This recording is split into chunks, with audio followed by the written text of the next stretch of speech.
రోజు వండుకునే కూరల్లో పచ్చిమిర్చి పాత్ర చాలా కీలకంగా ఉంటుంది. మార్కెట్ లో కొనే పచ్చిమిర్చితో పోలిస్తే మన చేతులతో మన ఇంట్లోనే సేంద్రియ పద్ధతిలో పండించుకునే మిరపకాయల రుచి ఘాటు చాలా బాగుంటాయి. అందుకే చాలా మంది తమ ఇంటి బాల్కనీల్లో లేదా టెర్రస్ గార్డెన్ లో మిర్చి మొక్కలను పెంచడానికి ఇష్టపడతారు.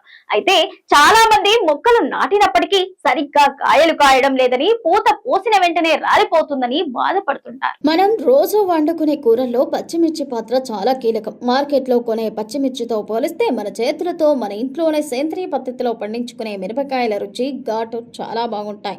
అందుకే చాలా మంది తమ ఇంటి బాల్కనీల్లో లేదా టెర్రస్ గార్డెన్లలో మిర్చి మొక్కలను పెంచడానికి ఇష్టపడతారు.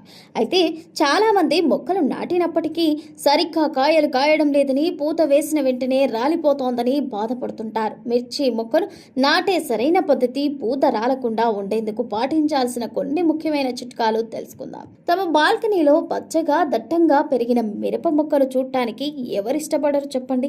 తాజా సేంద్రియ మిరపకాయలకు ఒక ప్రత్యేకమైన రుచి ఉంటుంది. కానీ కొన్నిసార్లు మిరప మొక్క నాటిన తర్వాత దానికి కాయలు సరిగా రావు, పూత కూడా తరచూ రాలిపోతూ ఉంటుంది.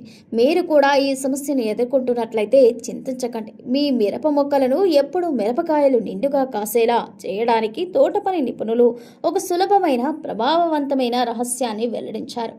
ఇంట్లోనే కుండీలలో పచ్చిమిర్చి మొక్కలను ఆరోగ్యంగా పెంచడానికి, ఆశించిన స్థాయిలో దిగుబడి సాధించడానికి కొన్ని సులువైన చిట్కాలు ఉన్నాయి. మిర్చి మొక్కలను నాటడానికి మంచి నాణ్యమైన విత్తనాలను లేదా నారును ఎంచుకోవాలి. కుండీలో వేసే మట్టి మిశ్రమంలో 50% సాధారణ తోటి లూజ్గా ఉండి వేర్లు బాగా విస్తరిస్తాయి. మిర్చి మొక్కకు సూర్యరశ్మి చాలా అవసరం కాబట్టి రోజుకు కనీసం 5 నుండి 6 గంటల పాటు ఎండ తగిలే ప్రదేశంలో కుండీలను ఉంచాలి. మిర్చి మొక్కలకు పూత వచ్చే దశ చాలా సున్నితమైంది. ఈ సమయంలో చిన్న తప్పు చేసినా పూత మొత్తం రాలిపోయి కాయలు కాయవు. నీటి నిర్వహణకు మొక్కకు పూత రావడం ప్రారంభం కాగానే నీరు పట్టడం కొద్దిగా తగ్గించాలి. మట్టి పైపొర ఎండిపోయినట్లు అనిపిస్తేనే నీరివ్వాలి. పూత దశలో ఎక్కువ నీరు పోస్తే వేర్లు బలహీనపడి పూత రాలిపోతుంది. అలాగే మరీ తక్కువ నీరు పోసినా పూత ఎండిపోతుంది. మొక్కకు సరైన పోషకాలు అందనప్పుడు పూత నిలవదు. దీనికోసం ఆవాల పిండిని నీటిలో 2 నుంచి 3 రోజులు నానబెట్టి ఆ ద్రవణాన్ని పలచగా వేసి మొక్కల మొదట్లో పోయాలి. ఇది మొక్కకు అద్భుతమైన నైట్రోజన్, పొటాషియం పోషకాలను అందిస్తోంది.